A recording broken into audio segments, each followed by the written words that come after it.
Welcome back, guys. This is the second part of the video where we'll be showing you how to program and code the reversing camera and also installing the screen. So now that everything is connected up, everything's been fitted back in, all the wiring is complete, all the trim is back in as well. We've connected up our ISTA with the genuine ICOM software there, just plugged in a charger for the laptop, and also the vehicle has been connected to a 70 amp charger so that the power does not drain whilst it's doing all the updates and coding and programming. So we're just going to go ahead, go through the menu options and get the camera coded in, and also hopefully be able to do a full software update on the vehicle. So we're just doing a full vehicle readout. It's just going to connect to our ICOM, and once we're connected, we'll get everything set up. So here we are. It's just doing the vehicle identification, checking for fault codes, etc., etc., bringing up all the details about the vehicle.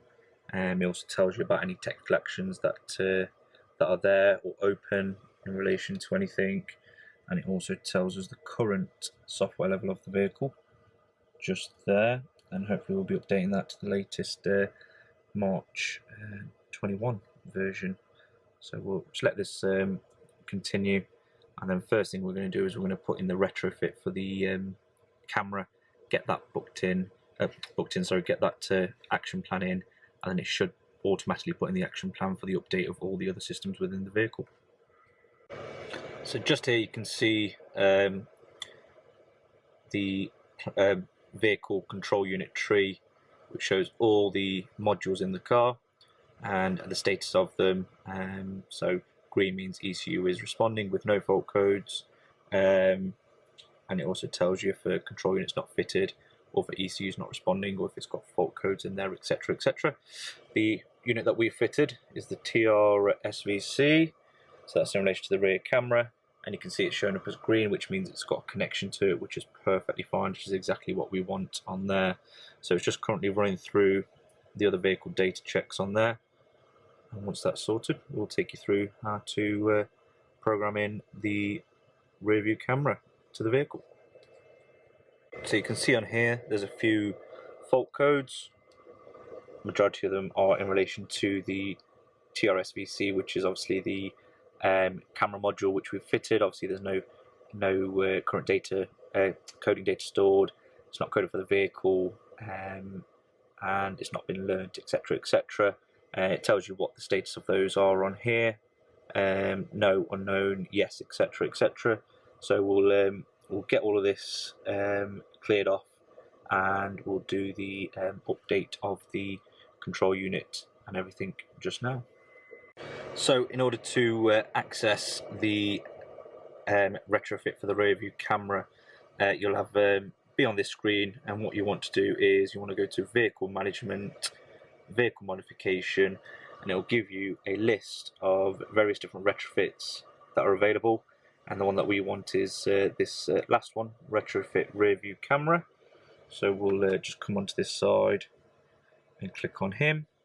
That will add it to the measures plan, so you can see on there that's been ticked, and what we'll do is we'll see what the measures plan shows, and we'll go from there and we'll execute that. Once that's been done, what we want to go to is service plan, program plan, and then the measures plan. There will also be a button along the bottom that says display measures plan, and here it tells you what the different things that you need to do in relation to the retrofit are. We've already done the changing of the control unit, etc., etc., and this is just showing us what is going to be programmed in the vehicle, what's going to be coded, etc., etc. And yeah, we should be fine. And then you can see the retrofit for the rear view camera is also in there, and we're going to do that, and it'll do everything else as well for us on here, and everything will be updated. So what we'll do here is we'll calculate the measures plan based on everything that is in there.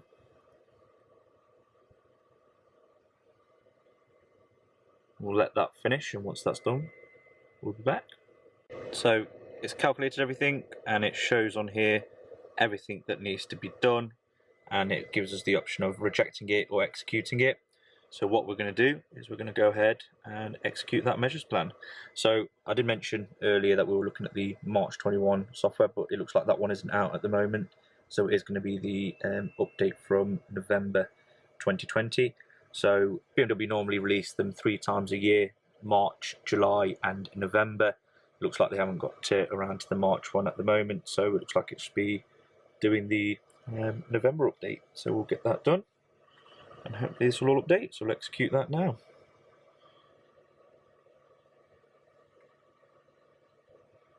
It gives us a little warning there, make sure we've got enough time for programming. So we'll click OK, and then it is just executing the measures plan. So we'll let you know once that's all updated, or if it shows anything of relevance, we'll get that recorded for you. And it just tells you the basic requirements here as well. Minimum temperature 15 degrees. Everything on there, shift the lever to manual, etc, etc, and we're all sorted. So if all these prerequisites are met, we can continue. So it's just downloading all the correct stuff, and then it will start, and we'll let you know when it's done. So it's downloaded everything that it needs to download, and it's just running through the service plan now. So at the top it will tell you what it's doing. So it's saving individual data. Let's just put the radio on, I'll just put the volume down. So it's saving all the individual data, and then it will move on to the next and the next and the next as it is on there. So once it's all done, we'll be back in touch, and it gives you a nice little timer at the top to tell you how long is left, what it's currently doing, etc, etc, and it'll give you a progress bar on the side as to when it's doing. So the state of the bars, it'll tell you on here what everything means. So not called is the blank one, running, successful, failed, not executable, warning, etc, etc. So we're hoping everything will be successful. So we'll let that do, and we'll be back shortly. So just on here, just to show you how it all looks, as you can see it's currently programming the different modules, and you can see the little ticks coming up as and when they've been done. So it will do them in no particular order, but it's just doing them as it feels fit. So you can see at the top there the ACSM, which is the airbag control module, that's just completing now, and you can see the little tick there. So it will go through all the programming, and the other one just there, which is for the DSC stability control, that one's being done. So it is doing a couple at the same time, as you can see as we're going down, and it will start another one when one's finished. And what we'll do is, once it's done all the programming, it will start all the encoding as well, which is all of these of the same unit, so make sure they're all up to date, got the correct software on there, etc, etc. So it shouldn't be much longer. So it says 14 minutes, but that's of the current action plan there, and we'll be with you once it's all complete. So as you can see on there, it says the measures plan has been completed. Check for any concluding tasks. So those concluding tasks have come back up in another measures plan. So there's just a few things on here: updating of the ilevel, deleting the fault memory, etc, etc. So we'll go ahead and execute this measures plan, and that should all be supported. So we'll get that updated now. See, that's executing at the measures plan at the top, and hopefully in the measures plan there'll be nothing that we need to do, and we'll go from there. On the previous measures plan, everything was green and tick, so it was updated, coded, etc, etc, perfectly fine. So that is just restoring the head unit data. That's why it's going on and off, so we'll let that do and let all the other bits do, and then we'll go from there.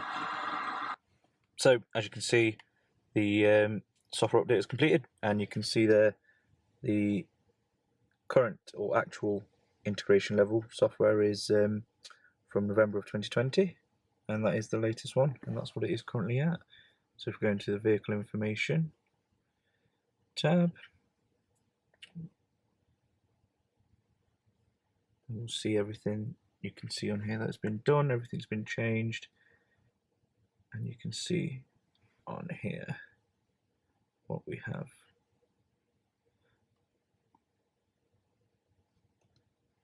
There are all the vehicle details, and it says ilevel actual is 2011-557, and you can see what it was from factory was 1411. So this one hadn't been updated since it'd come out of the factory. And you can see here also the control unit tree, everything is green, which means everything is okay. And the fault memory, I'll just show you down here, non-existent. So what we're going to check now is the engine is on, and we're just going to check the reversing camera.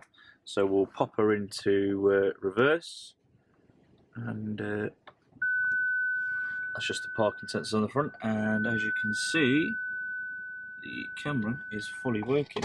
Now with the guidelines, you've got the options on here for the parking guidelines, so I'll tick them on, and the obstacle marking as well, and it'll tell you where the obstacle is, etc. You can change the brightness and stuff as well. But yeah, that is showing as all working. Perfect. What we're going to do now is swap out this screen for the larger screen, give it that better look, and I'll just be sorting out the time settings, etc., just because everything has been updated, and we'll go from there. So software is all updated, the reverse camera installed, everything coded in, all sorted. So the last thing now for this customer is changing this smaller unit to the larger screen unit just here. So we'll take you through how to replace that, and also the coding involved with doing so.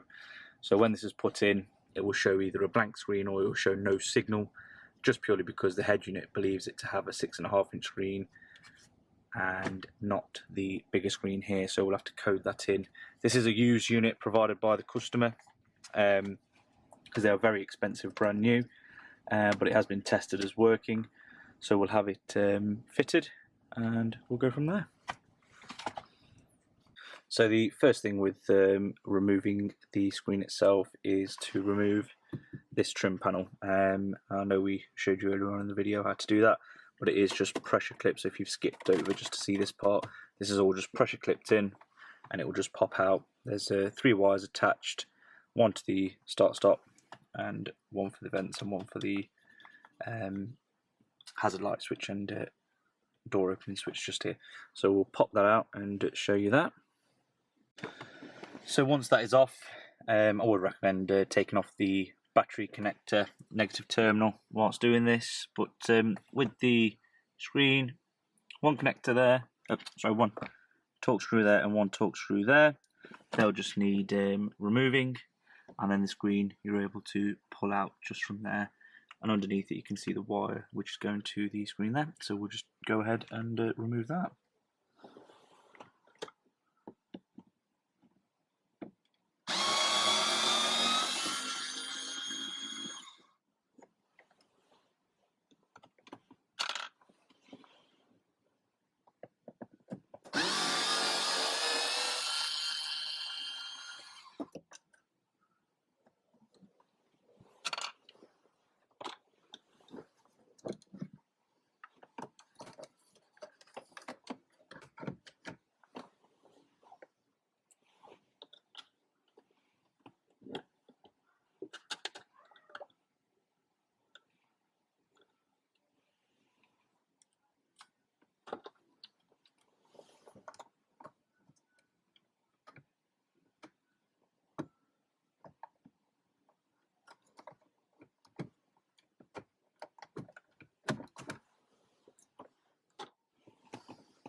So you can see the screen's fitted in, all screwed back in. We're just going to pop the connectors back on the vents here, plug her in, and then we'll do the coding.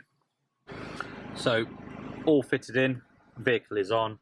You can hear the sound from the radio, but you obviously cannot hear anything coming in on the screen, sorry, just on there. So once it's in, we'll use ESYS to code in the new screen, and you'll see it working.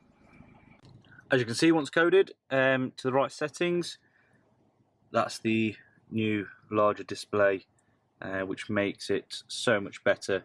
I mean, the nav map makes it nice and easy to see, and of course the reversing camera, which has been retrofitted, looks amazing on here as well. Parking guidelines on and off, and also the obstacle marking as well if you wish that to be there. That is all working perfectly fine, and you can see it's got a nice crisp image there of that working. Thank you for watching. Please like and subscribe. If there's anything particular that you want showing on our channel, don't hesitate to get in touch or comment below.